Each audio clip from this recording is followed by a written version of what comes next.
উটকে কিভাবে আমি তৈরি করলাম এটা একটু দেখতে পারে না ওরা? আরে উটের দিকে তাকালেই তো ওরা উটের মালিক আমি আল্লাহরে খুঁজে পাবে। উটের কথা আল্লাহ কেন বললেন?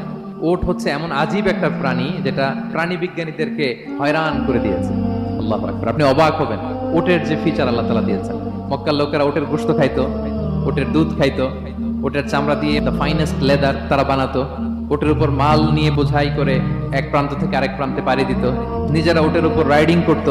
এবং উট হচ্ছে এমন প্রাণী যেটা একসাথে 1 মাস না খেয়ে বেঁচে থাকতে পারে। 1 মাস পানিও খাওয়া লাগবে না, খাবারও খাওয়া লাগবে না। প্রাপ্তবয়স্ক একটা উট একসাথে 200 লিটার পানি খেয়ে ফেলতে পারে।